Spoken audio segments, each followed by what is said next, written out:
Welcome, Lisa Holley Palmer, author and founder of MindJump Magazine, to Kevjet the Podcast. Hi, Kevjet. I'm really excited to be on here. It's an exciting day as well because it's book launch day, and I'm really excited to be with you on your podcast. I really appreciate it. It is book launch day, and I want to say congratulations. I messaged you earlier this morning to say, I know we're speaking later, but I want to say congratulations and good luck. That's so sweet. Yeah, thank you. I really appreciate that. Yeah, I'm really excited. And I'll just show you the quick cover now. This is it. It's amazing. And it's a bit loud and proud, but the thing is also I've hidden myself away for far too many years. We're going to get into the story of the book. First of all, just how did you choose that cover? It's really funny because I was in Sainsbury's and you envisioned it. I've seen it on the shelf. I saw it, but I thought I had another cover in my mind because through the story, but I lost a home and was in a caravan, and I had a picture of a caravan and me, and it just looked a bit dowdy. And I thought, do you know what? I wanted something nice and bright that people think, oh, that looks interesting. And I thought it was so simple, but I like bright colours as well. And as I say, I've hidden myself away for far too many years. And I thought, no, sod it. Let's go loud and proud and help other females, males, or anyone who's gone through, excuse the French, crap. We're allowed to swear on here, Ken. You are. There's no beep button. We can just say whatever you want. So it's called How the Fuck Did I Lose My Tiara? I love it. I love the title. We're going to get into the whole discussion, and actually people that are listening to this probably would have seen us live, which we're going to do later on today, but it's now in the future. So they would have seen that, and they probably will be tuning in to this episode because of the live, because it's going to be sort of a sneak peek into your whole story. And so people will be intrigued. Yes, yeah. No, as I say, you were so sweet this morning. Said that really lovely voice note, or like the message. And but I said to you, I need help with lives. I'm useless. I've got some guys who help me with all the Instagrams and that. That's showing me age. I've not got a bloody clue. I wing it most days as well, so don't worry. Or I'll take a picture. It's got me thumb on it, and I'm like, yes, I'm just no good at this malarkey. But I love socials as well. It has got a good side. It does, definitely. Let's just start off with, who is Lisa Palmer? Do you know what? She was a lost little girl who just didn't know who the hell she was. I think I'll just have to start sort of a little bit at the beginning. Yeah, let's start right at the beginning. Let's start with your childhood. Is it fair to say that you felt troubled? Yeah, I did. Yeah. It's quite funny, actually. I felt I was, although at the time I didn't feel born into the right family, but actually looking back now, I feel I did. But I was born into, I suppose, trauma, really. Parents lost my mum lost her dad and my nan lost her husband. But he was a big part of their family. He was very much, I've never met him, he passed just before I was born, but he was a bit like Del Boy. He was a larger than life character, really good fun. And when he obviously departed, and I think he was only in his 50s, he had a heart attack and died. And it was such a shock. And I was just literally coming along, and come out, and I was like, hey guys, I'm here, or whatever. And they were like, this is not a good time. So it was I was born into, I suppose, trauma. And I think that's how it's affected my life in so many ways. Because my mum kind of got my nan to raise me, because my nan but at the time I didn't know this. I just felt like my parents didn't really want me. And I know they did, but at the time when you're feeling like that, I was being pushed to my nan. But it's because my nan was so sad. But as a kid, you don't realise that. I didn't know. My nan was very, very depressed. So I sort of grew up with my nan quite a lot. Obviously, my nan didn't show that side to me, the sadness, but we just loved each other. Like, she was my best friend. I loved my nan to bits. So I had that real good bond with her. But the thing is as well, obviously growing up, I was okay until I started school. And that's when it all turned, and I'm going to say to shit, if I'm honest, Kev. At school, you're kind of like excited and scared at the same time. You're young and you think, you hear all these stories where you're going to have your head put down the toilet and the toilet flush. You're like, oh, yeah. God, and you're really scared. So I was a bit apprehensive. But when I started, I thought, actually, made some nice friends and really enjoyed it, and thought, this is okay. But the thing is, I had a problem. So for me, when I looked at a book, and I didn't know this, I didn't know it was a problem because this was in the 80s. I had dyslexia, but I didn't know what dyslexia was. So when I looked at a book, for me, it's like looking at the sea, and it's literally like waves. So, and I couldn't write properly. I really struggled with reading and writing. And when you go up to sort of like big school, secondary school, as they call it, like you have to stand up in front of the class. And I can't remember how old I was. I think I was like 13 or 14. And I was reading a bit from the book and I hated it. They made you stand up and do it. And I understand why, but I would be like this. So I'd be like, and I sounded like an idiot, I suppose, or that's how I felt. Not all the kids. I mean, there's some lovely friends, but some of them would be like, oh, div, spaz, stupid, And I was put in all the Boston groups, and you kind of like, it sounds awful, but you were left, really. I mean, I'll go and make the tea, or I'll go and have a fag. It's really bad. I'd be going to the toilets, going and having a fag and smoking. I just didn't want to be there because I just felt stupid, and it was horrendous. But the worst thing was, this was like, over the years, stupid, thick, div, I got told then because they didn't know how to help me. And again, in the 80s, you didn't know what dyslexia was. And they said to me, you've got to go on a special bus. Right. And, can you imagine as a kid, when I was told that, I'm not going on. And, I said, we've got to go. You need to go on the special bus. And kids heard it. And then they're like, oh, he's div, he's dopey. And then they're like, and I don't mean this in a horrible way, but I don't want to offend anyone, but I'm just telling my story of like what I was called. So they would say like, how many windows you're going to lick, Lisa, and things like that. And, when I started school, my confidence was up here, but by the time I left school, my confidence was on the floor. How did you react to those comments? I'm one of those people, I can brush it off, and I laughed. And so, for example, when they said the windows, I said, oh yeah, I've lit 4 today. But actually inside, I was dying, because I didn't know what to do, to say. I just felt really stupid. And you must have been, at the end of the day, you must have been deflated when you got home. Oh, I was. I think, I'm quite a happy, go bubbly person, but my confidence just diminished. And although I could put a face on, but at home, I was really sad. And it just... So if we kind of rewind a little bit to the way that your home life is. So if you're spending your day at school with people that are bringing you down, making you feel less than, and then you return home and your home life isn't great either. Yeah. That was, as you say, because then you can go and pick it up or feel better. And I didn't. So I must admit, I used to retreat to my room. So I'd go in my room and sit in there, and I would sit with the dog. We had a family dog, and I'd just sit in there with the dog. And I was really sad and depressed, and I didn't really go out much. I just kind of retreated because I was angry at the world, and I was frustrated, like, why, when I'd see everyone in the class and they'd be doing exams and everyone would be writing, and I'd just be sitting there like looking around and thinking, well, I don't understand what you're talking about. And the teacher would talk. And I thought, when I'm looking at the exams, I'm like, I actually have no clue what I'm doing and what I'm looking at. So I just used to look out the window and I'd just daydream, because that would mean I'd go into my happy place, kind of like it sounds a bit woo-woo. I'd be out there like thinking about what was I thinking about? What they call with the horns? Unicorns. I'd be thinking the unicorns, horses. I'd just think of anything to not be in that room, because I just felt so stupid and an idiot. Yeah. Did you have close friends? I did have close friends, but it was difficult because there was a circle of us, girls, and but it was really hard. So the first year's school, this was a small school. There was only 3 of us, so there's 3 girls. So you can imagine how it was. That everyone wanted to be best friends with everyone, and it was real hard dynamics. And then when we went to big school, so they came with us, but it was still always that, you just didn't feel. I didn't feel I belonged really, Kevin. I just sort of felt a bit lost, and I think I just felt different, and that was it. And I just didn't know how to cope with the different feelings of feeling stupid and just not belonging. All I ever wished for, I keep saying, is why can't I be normal, or why can't I be everyone else? Did you have a dream job in your mind at that point? Did you know what you wanted to do when you would finally get finished with the school life? No, I didn't really.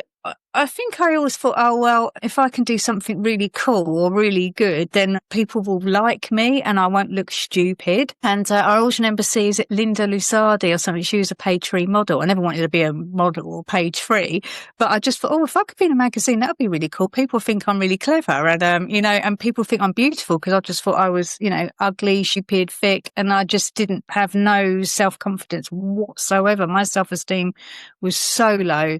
And, I just really struggled. Isn't there a story about a teacher saying, oh, well, You'll work in a cafe or something. Yeah, so when the GCSEs, we were doing those, and this is the worst thing, Kev. I took my GCSEs. I skimmed through a couple of them, like, I think one or two, the bare grits. I don't even know how I passed them. I think it was like a G.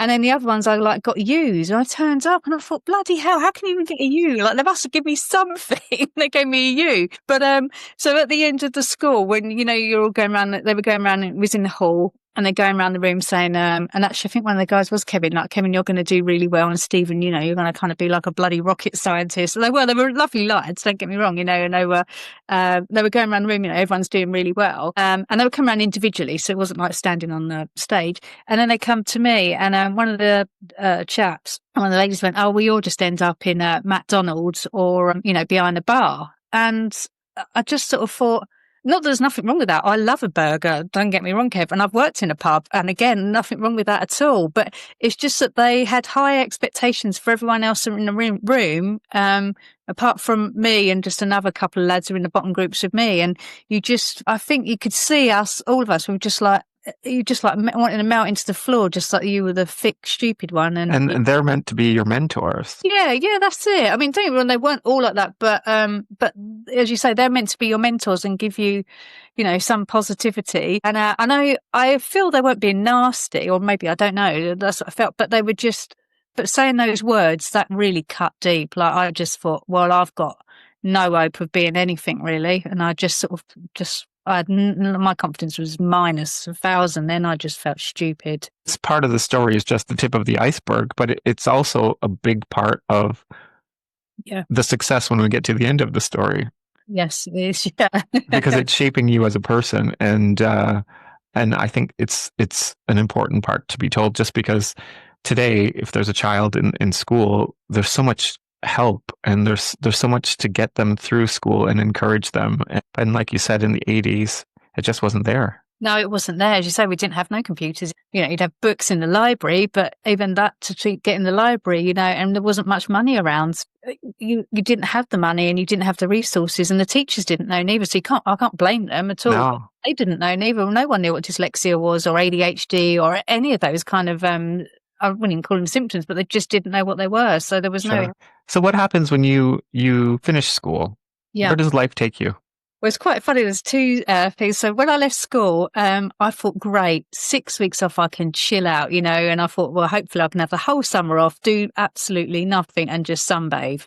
And my mother had a completely different idea to me. So the next day, and can you believe this? The next bloody day, as I say, pretty miserable, feeling down. She marched me down to the job centre, and I was like, oh God, I didn't want to go to school, didn't want to go work, didn't want to go college, university. I just wanted to hide, if I'm honest. And she marched me down there, and they said, oh, we've got this one job. And I thought, oh God, okay. So anyway, they arranged an interview for us. I think they phoned my mum, and they said, we've got an interview for us. So not the next day or day after, anyway, went to this office, and I walked in there. There was 200 women, and I was a bit overwhelmed, because there was all different ages, from sort of 20 to sort of 60s. And it was just chaotic. It was phones, and it was just, and I was, like a little kid. I just felt, what the hell am I here for? And I walked in, and had to meet the lady, you're nervous as hell. And she said, and she asked me, I suppose I'll just be honest. And she said to me, why do you want this job? I said, I don't, my mum made me.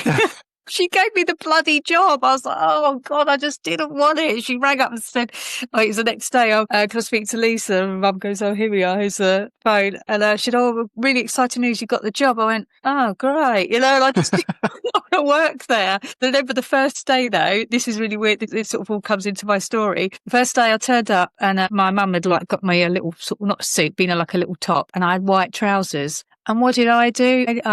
Got a drink, and I got hot chocolate, and I knocked it down me, and I looked like, excuse French, but I shit myself on the first day. So Well, I just thought, God, I don't want to be here. But actually, it was probably one of the best places I went to because I'd hear all the women and I was a bit like a sponge. I'd listen to them. So I was doing a bit of admin and, excuse me, I'd listen to all the women, talking, moaning or unhappy. And some were in relationships, some were single, some, talking about a bit of, how's your father, a bit of nookie. So I'd listen to them and I'd be a bit like a sponge. And then my dad had like a kind of building company. And I'd go home then and listen to all the guys. So he'd have like workmen and they'd be talking either they're single or unhappy. It was kind of like really weird and strange at the same time. And one of the guys, Martin, actually, he was talking about it. He was doing some roofing or something. And I was there at home. I said, I know one of the ladies at work. I said, I think you'd get on really well. So I started, which is really weird. I didn't know this was going to be a thing. Matchmaking then, like I suppose it was the 90s, and that was not a thing. You'd have the adverts in the free magazines. Lonely heart, and so I started doing a little bit of matchmaking then, and I loved it. It gave me the buzz. But the only bugger is, back then you didn't have mobile phones, and so I had to wait all the next day to like come in to hear like if they got what happened. I did. So that I suppose took me on a little bit of a journey in starting there, but then sort of things sort of started to turn bad for me. So I started actually there's a couple of things, but I mean. One of them was started dating, and had. Which is interesting because you're matchmaking at this time, putting people together that are great fits. Yes. Although you couldn't get a great fit for yourself. No. I think in all of it all, my worth, I didn't love me. I just felt stupid and ugly. So I didn't really. It was hard actually. I didn't really feel good about myself. And at the job, we'd go out like for lunch or something and I'd always have a drink. So, and I don't think I was ever an alcoholic. I've never been an alcoholic, but so when we go out clubbing sometimes, I'd have to get really pissed to feel confident. Sure. But I used to hide a bottle of scotch in my drawer at work and lunchtimes or something, like when I walk in and I feel a bit nervous or anxious, I'd have only a swig. I'd have a swig of scotch. Probably that sounds really awful, and then I'd feel better and it'd give me confidence. So I used alcohol as a crutch for confidence because I had zero. And as I said, I didn't love myself. I didn't. Sure. I was, I suppose, because I was in the back of my mind, you'd hear, I think when you've got negative thoughts in there, you're stupid, you're thick, you're silly, you're not, intelligent. So I just never thought I was intelligent. Did alcohol take away all those thoughts? Yeah. Alcohol numbed it. Alcohol made me feel good. Alcohol made me feel great. So when we go out clubbing, I looked like I was having the greatest time. And I was, don't get me wrong, I had some great times and I'd be silly, dancing on the table, I'd never be nasty, just be stupid. I'd be doing a moody, I'd be the silly one. Yeah. But alcohol made me, it was like I was coming to life when I was on alcohol. So I felt great. How did you feel the next day? Crap. Absolute crap. Really, like you have them anxiety times 100. Yeah, you'd feel really, excuse the French, shit about yourself. You'd feel really low and you'd just feel not good about yourself. But then if I go back out again later on and I have some more drink, I'd feel great again. So it's kind of like it's kind of like a roller coaster. You're up and down and up and down. Did you bring the alcohol as sort of, I guess we could call it medication? Did you bring that into your relationship? Yeah, I did. So for the relationships I had, I used alcohol because I just was so nervous. Before I even go on a date, I probably had a bottle of Prosecco because I just couldn't handle it. I was so nervous. Don't get me wrong, with some of the early guys I met some really lovely guys, had some fun, and really met some lovely people. But then I wasn't really seeing the real me. I was hiding me. They'd think, oh, Lisa's really, confident, bold and brave. But Lisa wasn't confident, bold and brave. Lisa was dying inside, she to show that part of me. While I was at school, I was working in hairdresser, so I was 14, and I got this phone call one day. Sometimes I'd answer the phone at this hairdresser's. I'd just be sweeping up, making coffee. I'd never cut hair because literally, Kev, you would have a really bad hairstyle. It's not good. I was terrible. I got stalked So this man rang up. I still don't know who he is to this day. And he rang up and said, I saw you at school today. You're walking down the road and you were wearing like long socks and shoes. And that really frightened me, obviously petrified me. And over the course of the months, this got worse and worse and worse. And the police did get involved. And how old were you? I was 15, around about 14, 15. No, I was probably 15. And I was petrified. And then it got worse, the calls, he'd be saying, oh, you look really lovely in that. I'd like to, do things to me. And obviously 15-year-old girl who's already sad, who's already depressed, who's already, miserable, this would be happening. So that was a terrifying part of my life. And what we done is parents wanted to move anyway. So, they decided to put the place up for sale. And I swear that God was looking after me. Then the house sold really quickly and we didn't tell anyone where we was going. So I was, as I say, already scared and nervous. And then we moved, still sort of going back and forth to school, but just my dad would drop me off. So I was lucky he would take me. But I would have had all that going on in my head. So there was a lot of trauma, being born into trauma, going through trauma at school, then having this. It was terrifying. So did you have anyone that you could speak to? Did you speak to somebody about this when it was all happening? No, that's what I should have done. And I say to anyone out there now who's listening to this, just speak to someone because it just takes the edge off. I didn't speak to anyone and I held it all in. And I think this is where this is the downfall. This is where it all kind of, my life as you'll evolve when we talk, just got worse and worse. Because I just hid it all with alcohol. I covered everything up. So sure. That feel good. So yeah, so obviously at school, now at work, working okay, but not enjoying it, but I was just living, but I wasn't living. I kind of felt like a bit like a sheep. I'd go in, do my work and go home. And then on the weekends or in the week, I'd go out and we'd get absolutely shit-faced. It was the 90s then. And, lucky enough there was no social media, thank God, because obviously you'd see my bum. I know, I always say that. Yeah, you probably, that wouldn't be a nice look. I'm going to ignore you. So, so that was good. But then I went on holiday with a friend where we worked at this place and had fun, went away, got absolutely, this is the first time when not all inclusive, but like the drinking and that. So you'd be going into bars. And I think this is when the 90s like really happened. You go to Ibiza or Mallorca and you get shots. I mean, I was absolutely, hammered. And then I met someone and, this was a nice but bad relationship. He worked over there, and he was really nice. Don't get me wrong. He liked to party. I liked to party because if I partied, I was happy. I was always good, and I didn't have to think about all my problems. I came back, and he just couldn't. Well, he said he couldn't live without me, so he decided to come back, which was lovely. Got on really well. He lived up in Yorkshire, so I ended up, and I'm down south, so I ended up moving up there. And again, I suppose he made me feel worthy, made me feel good. And he would be nice to me. He'd always tell me he loved me. And, and I think that's what I wanted. I just wanted to be loved. I'm just looking for love. And sure. I didn't have it in me. So I looked for it. I looked for validation outside of me, looked for that. And he showed me that. But over, I think it was probably a year or two, it got smothering. I made friends up there, really lovely girls.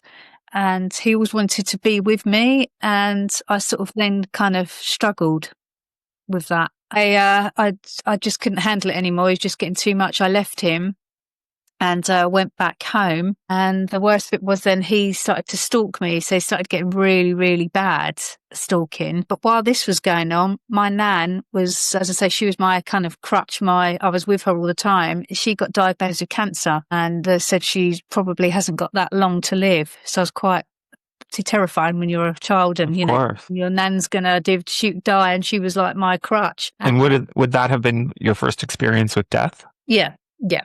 I hadn't ever experienced death apart from like an animal dying, but that's bad enough for me. But yeah, I hadn't ever experienced death. So that was my first time. And so I was in an absolute state. As I say, I mainly lived with my nan most of the time. So my nan was my crutch. And so it's awful. So when I came back down south, obviously wanted to spend more time with my nan, but she was in and out of hospital and going for chemo. He would not leave me alone. He would be sitting outside. He'd be phoning me. And he just got too much. It was just non-stop. all the time. But lucky enough, we didn't have like mobile phones. People would be ringing the home phone or turning up.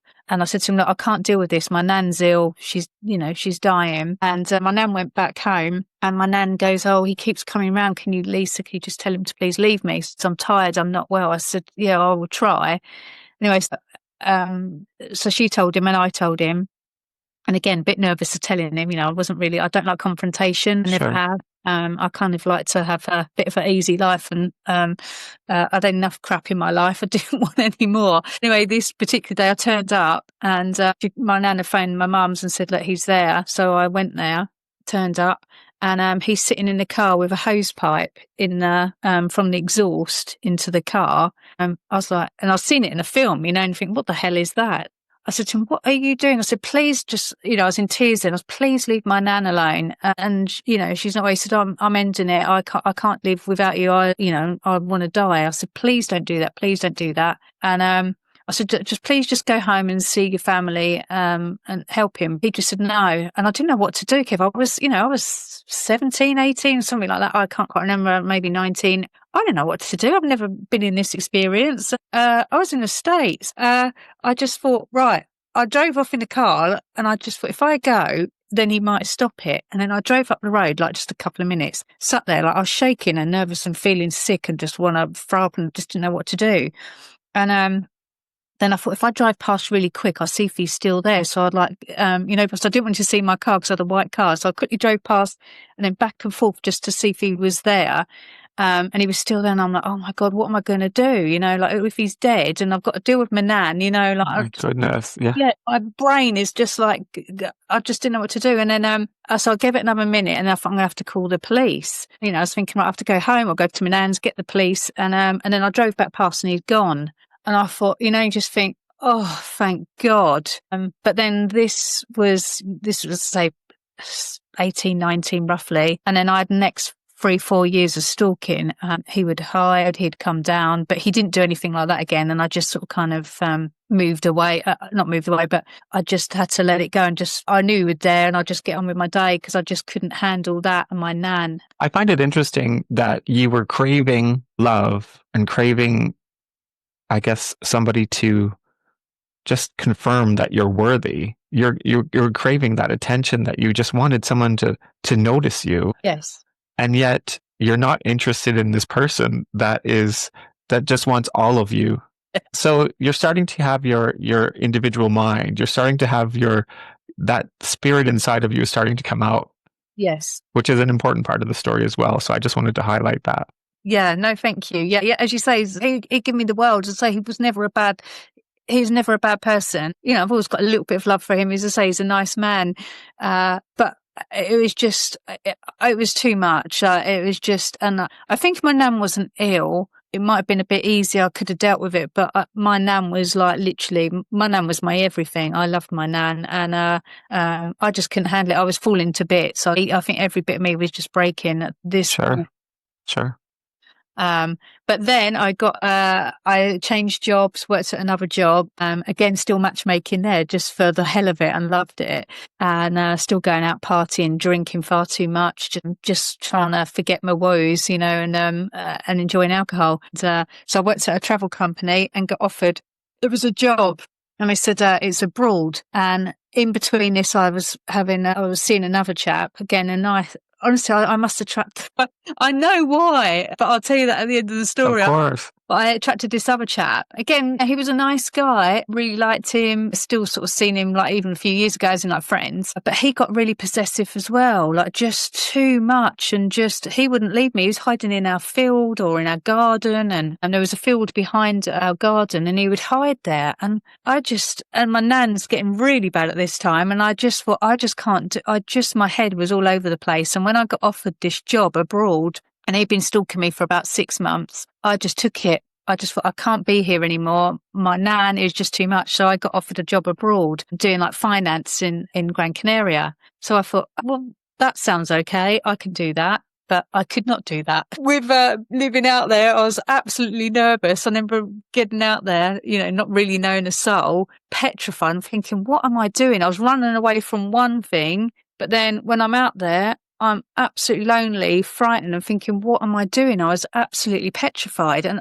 I think I just hadn't thought it through. I just said, yeah, let's do it. I just wanted to get away from the stalking and my nan and horrible thoughts and, feeling insecure and insignificant. And so I thought this job just might hopefully help me. And it was probably one of the best things I did. Got a job out there, started working in the office. But the thing is, I got to know some of the people out there. They were lovely. Literally, I have so much love for them. They were the nicest people. And I think everyone who was out there working abroad were all, I'd say, in the nicest way, a misfit. They'd all gone through something, running away from something. For example, back then for gay men, it was really difficult in the East to even come out or even talk to them or kiss, So while we was out there was a lot of guys who would actually come out to the Canaries because they could be themselves. They could express who they were. And I suppose I bonded with this one guy. So much love for him. His family were from Ireland and he couldn't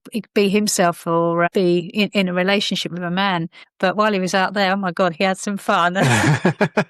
And I just loved him, and I think he gave me some love, and I gave him love back. And I didn't know, and I hope this doesn't offend anyone, I didn't know what gay men or women was at that time. I just didn't really. Sure. There wasn't on telly, was it? You'd watch EastEnders of Corrie. It wasn't in EastEnders of Corrie, and I'd never been brought up in that, so I didn't understand it. And when I with Jerome, I thought, oh my God, I love this. I loved it. I loved being around.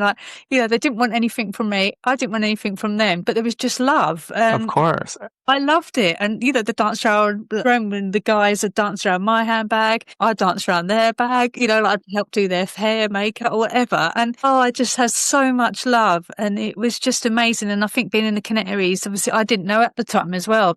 It was one of the biggest gay capitals. But again, it wasn't kind of shown. So, in this world, I was like, oh my God, I'm loving this. This is just great. They love Kylie. We together and we could dance together and Madonna. And it was just fantastic times. And but again, I was still using alcohol. I was partying at night. But then the problem was when I was going back into the office doing accounts, I couldn't do them because I couldn't make head and tail. Like we were hangover and pretty pissed. It was drinking till 3-4 in the morning, partying, and then going into the office at 9 o'clock, it was not good. And I was having to deal with, can't remember the currency, was it pesetas or whatever then? And I'm having to do the currency, convert it. And I was like, this is just not making sense to me. It's like blips and blobs. And I'm having to look at all the words of that and the writing. And I'm like, oh my God, I just don't understand this. So I messed it up and I was just useless at it.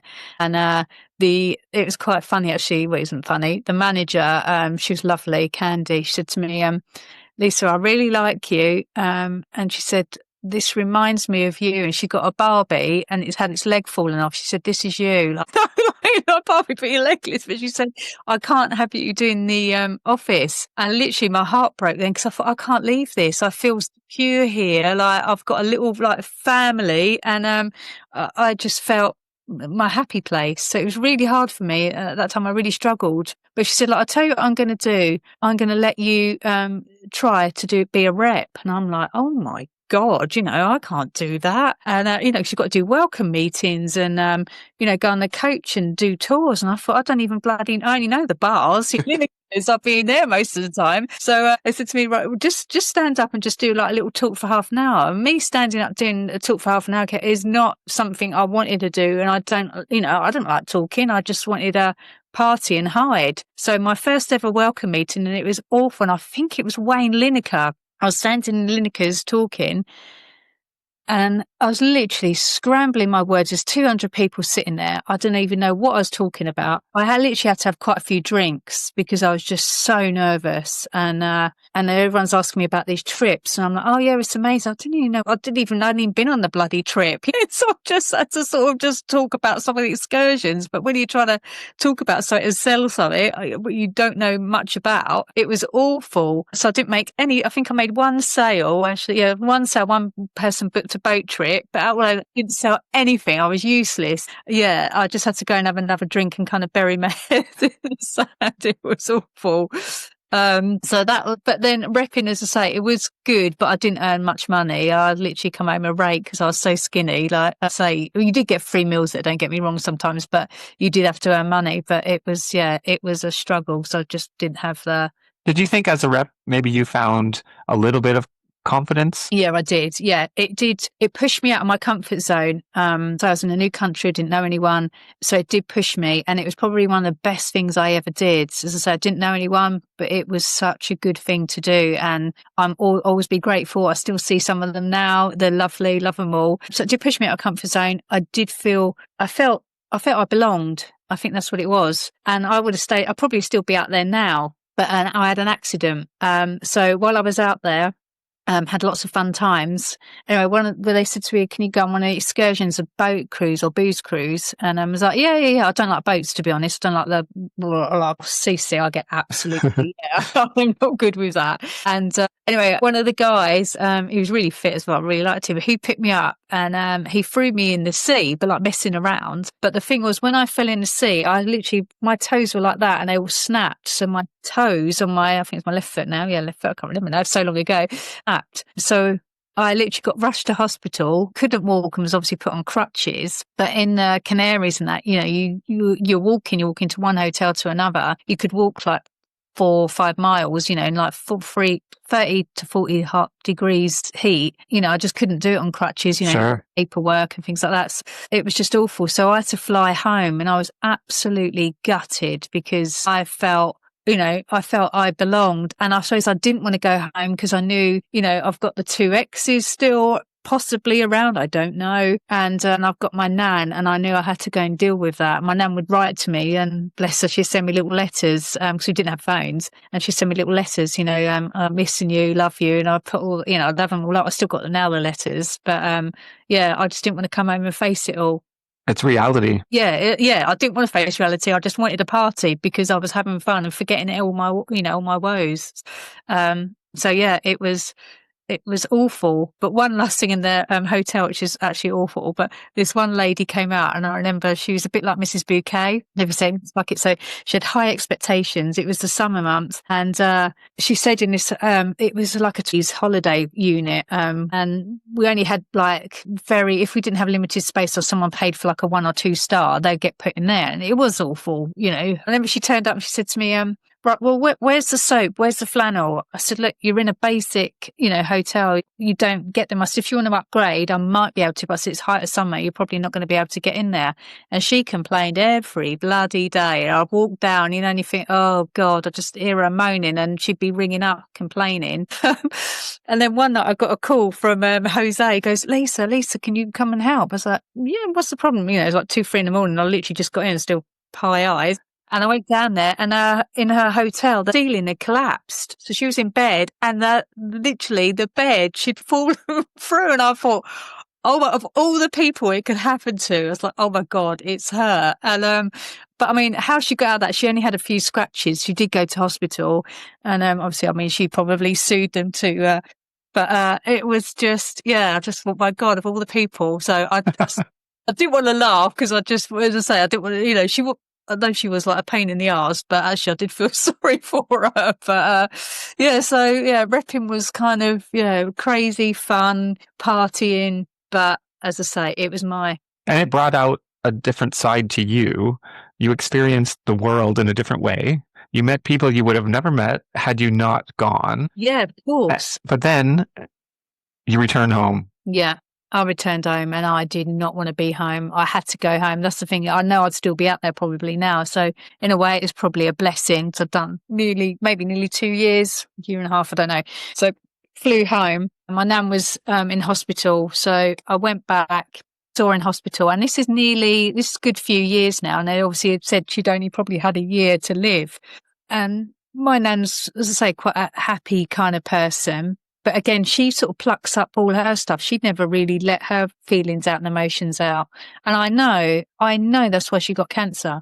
I know that's a funny statement to say, but I know because she never let those emotions out, those feelings out. She just sort of, was sad, and she was dying of a broken heart. She missed her granddad, as I'd never met him. And so she was in a really bad state by then. And she came back out of hospital. She'd had more round of chemo and therapy and all of the not what's. And I went round there pretty much every day. And one day she'd just finished the chemo, and I was in, 20s, late sort of 20s then. And she said to me, Lisa, can you help me? I want to end it. And, didn't have the internet then. I didn't know what to do, Sure. and I knew she was in pain. She said, I just can't go on anymore. And I'm like, my head is absolutely screwed. I'm like, well, what do I do? I wanted to do anything for my nan. You say she was literally in tears, crying in pain. And probably now to this day, I didn't do anything. If I maybe known what I know now, I probably would have taken her and helped her.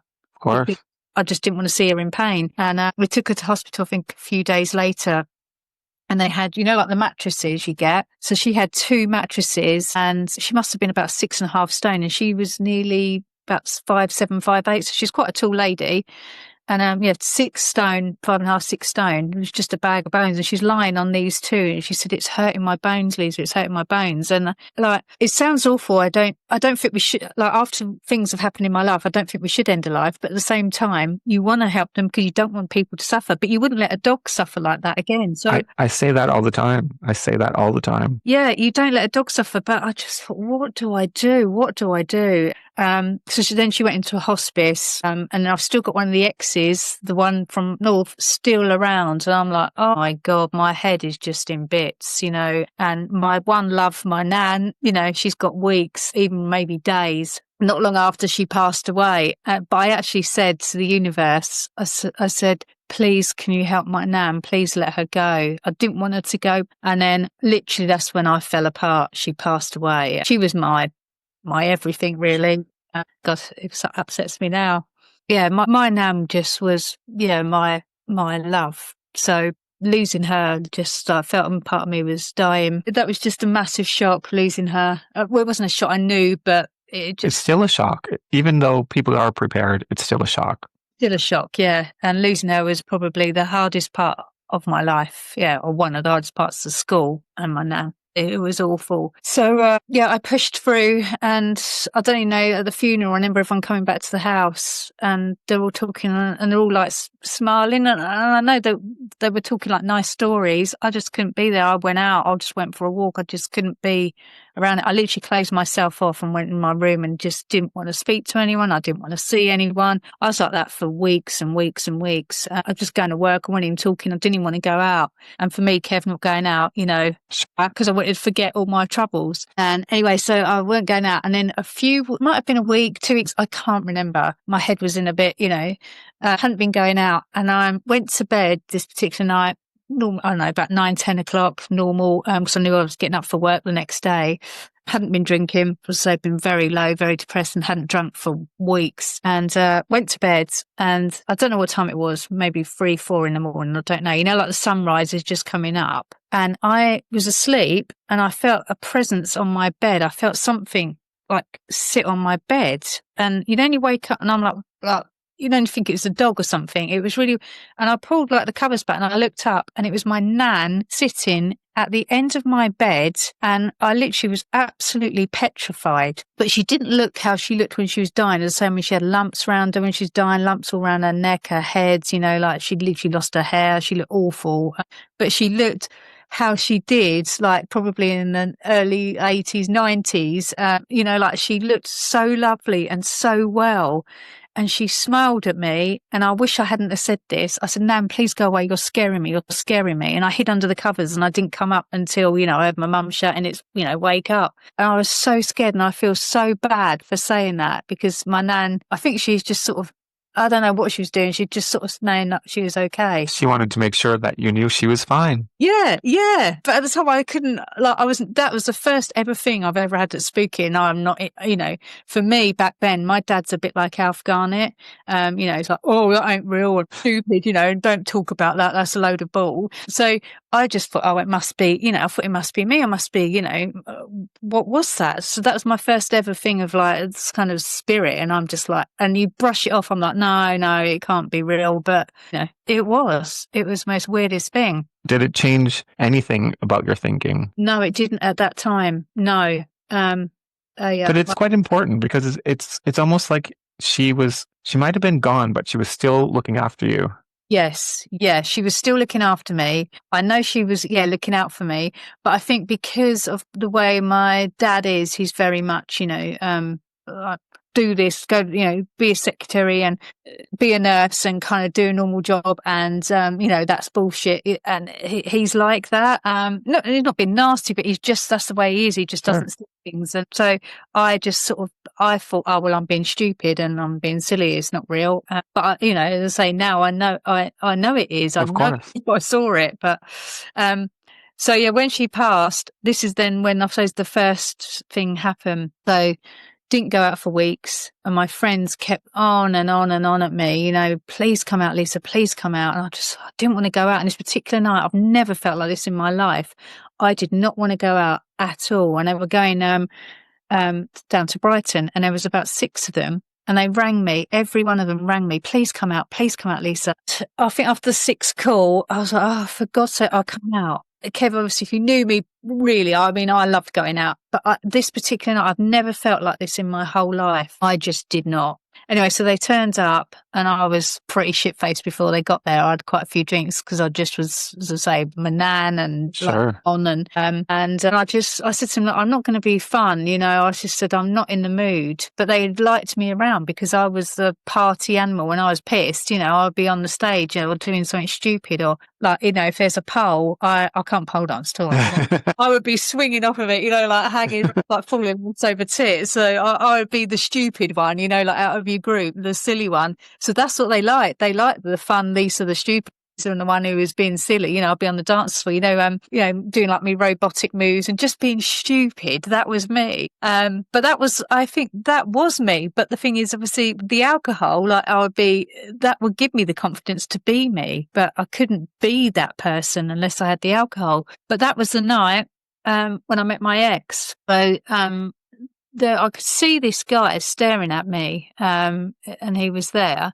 And I did look over and I thought, wow, he is really fit and he is a really good looking bloke. And I thought, the next thought was, well, why is he looking at me? Well, I knew I wasn't ugly, but I just thought, well, what's he looking at me for? There's loads of girls in the club who were stunning. Anyway, it was not long till our cab was going, and the girl said, well, let's go to work. I said, yeah, I'm busting for a pit. I'm always busting for a wee. And went for a wee, and he started talking to me. And again, I just thought, why is he talking to me? And as I say, he was so good looking. All the girls were staring at him. And anyway, he said, oh, I can't remember exactly what he said, but it was just chatting. He said, oh, what's your number? So I gave him my number. And then he gave me his, and I was like, okay. But kind of I just thought, oh, he's just messing around, doesn't want me, doesn't like me.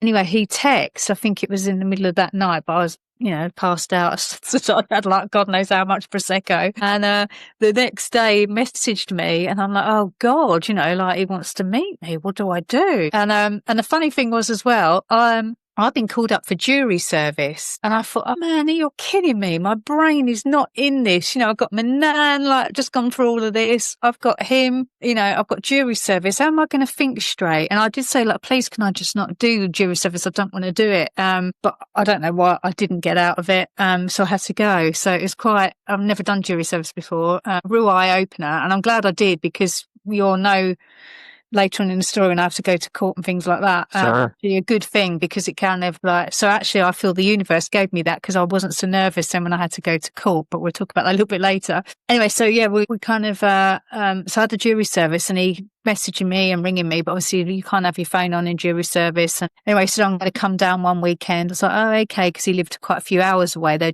was on a stag do. So he came down. And I must have drunk another bottle of Prosecco before he even turned up. So nervous. And again, I'm thinking, well, why does he like me? And anyway, we got on really well. We went out and got really pissed. And he liked going out and partying and drinking. So I thought, great, we were out clubbing and we'd see each other. So he'd come down like weekends. I didn't go up there too nervous, scary. And we just get pissed. So it's great. And I thought, he's brilliant fun. I thought, this is it. I've met the man of my dreams. He's a good looking man. He's fun, he's enjoyable, and just having a great time. And then I think maybe couple of months in, I fell pregnant, and I was like, oh my God, I can't even look after myself. How the hell am I going to look after a child? How old were you at this point? God, I was late 20s, 27, 28, something like that. I couldn't look after myself. I mean, I probably should have done, but then my mum was always like, oh, you can't keep going out clubbing. You're the oldest swinger in town, I always had that in my head, like, you're old, and like, you shouldn't be out clubbing. You should be settling down. Like, she even said this at like 24, and I'm like, bloody hell, So, yeah, so that was then kind of like, was in the back of my head, bloody hell, I suppose maybe I should settle down one day, but I was like, no, I'm having too much fun. I didn't want to get married. I didn't want to, children at that time. So I fell pregnant, and then that's when everything started to change. Obviously, because I couldn't drink. I mean, I did have a couple of drinks, don't get me wrong, but first, obviously, I didn't know I was pregnant at that time, so I was still drinking. And obviously, then I found out I was pregnant. I was throwing up. I'm like, what the hell's wrong with me? And then obviously, done a test. I was like, oh my good God, I can't deal with this. What am I going to do? And then obviously both decided, let's have a child and see what happens. And, I had quite a good job at the time. I was running this company, doing like the office work and that. So it was only a small company, but I was doing okay. And I was bringing back the bacon, so to speak. And, anyway, pregnant, and he changed. He started to sort of like, there's things that started to come out of 6. He wasn't drinking as much, but he would then sort of say things like, say, for example, I'll go and buy a can of Coke. Why are you buying that for? I'm like, because I want it. I've been at work all day. Well, that cost 60p or whatever it was, or 80p. You can't be buying that. And I'm like, but I let it go. And this is where I know, like, I should have stood up for myself. It was little things like that kept happening, like after work sometimes, because I used to work at a pub. Now and again, I just worked down there just to get a bit of extra cash. And I knew everyone in there because I'd grown up, not grown up, but I'd grown up in that sort of, like when I was about 15, 16, as I say, we moved there. So I sort of got to know like a lot of the people and grew up with a lot of them. So I knew a lot of people in there. So I felt comfortable going in there. I don't like going into a pub really unless I know someone in there, but I felt comfortable. So sometimes after work, I'd say, oh, I'm just popping down, because he'd be out.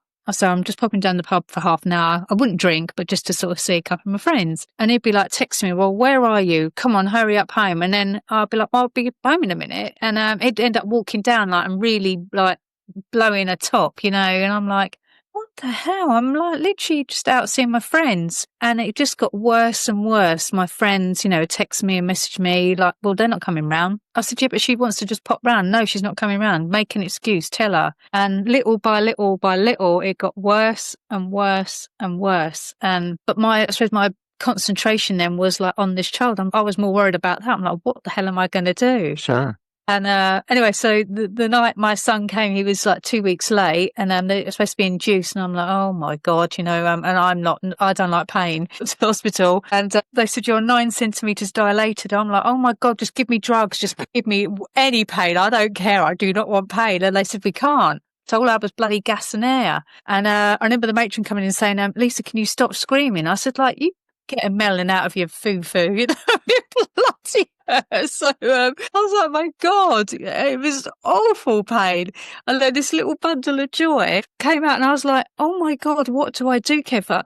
And it's awful. And my son knows now. I mean, I love my son. Like, he's my best friend. I love him more than anything in the world. But I didn't bond because I just didn't know what to do. I think I just felt stupid, useless. What am I going to do? I can't be a mum. I can't even look after myself. I'm using coping mechanisms as they drink. Of course. What do I do? And we ended up staying in hospital for a week because he didn't feed very well. But I know it's probably because I was anxious, I was nervous, I was scared, and just didn't really bond. It took me like probably a couple of weeks, and and then I was like kind of like second guessing yourself, thinking I'm an awful mother, I'm a terrible mother. Why aren't I bonding? Why aren't I like falling in love straight away with my child? And I wasn't the mum, the carrot sticks and the tambourines. That was not me, and I thought, well, what do I do? But over probably about 4 or 5 weeks, that bond started to grow, and my God, then I was just inseparable. I just did not want to be anywhere without my child. I just loved him to bits, but I just felt that gap, like them 4 or 5 weeks, just as a terrible mother. I thought, God, I am the worst mother in the world, and I think we put so much pressure on ourselves. Of course, and I think that happens. That's so common.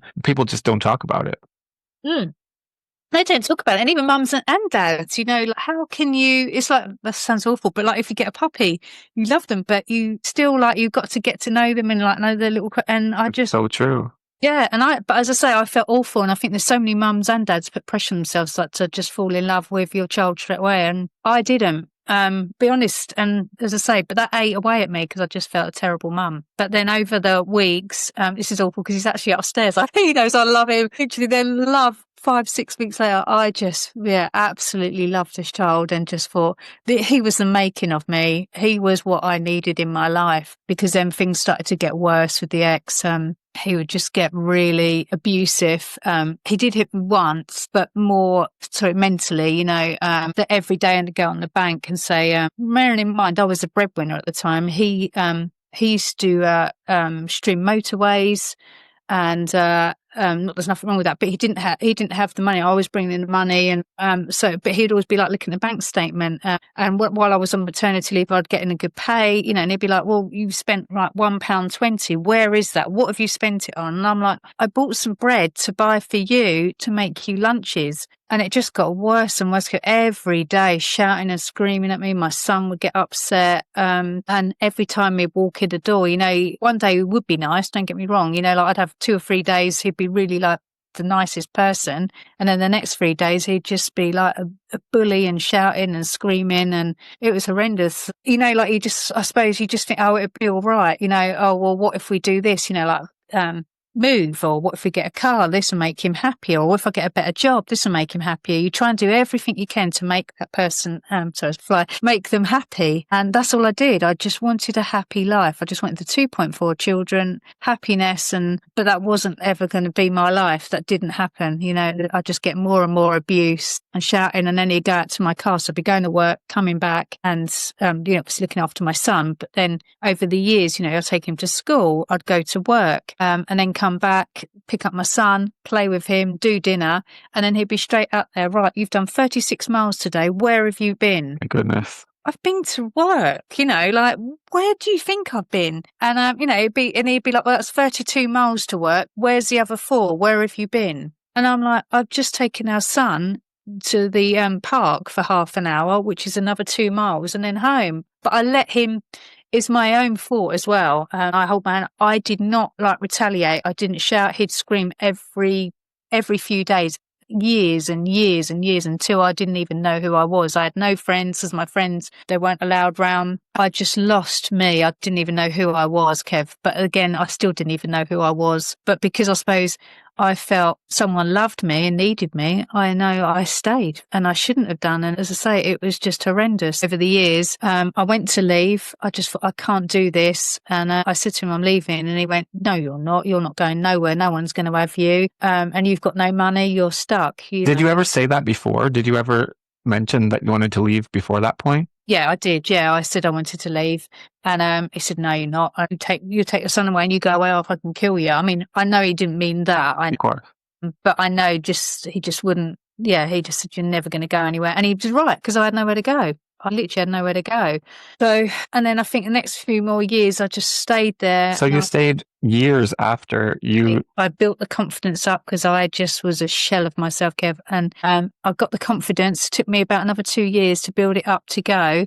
And I remember this one Christmas. So I'm not very good at cooking, but I will always do my best. And I thought, right, I'm going to make a lovely Christmas for us. So made Christmas dinner, and got my son presents, got him presents. I was really excited. I wanted to make it a really special day. And got up, doing all the dinner and, roast potatoes and doing it all. Went to put the food down, and we were all sitting down around the table, and then excited, because we normally open our presents afterwards, but we have the presents after. And eating the dinner.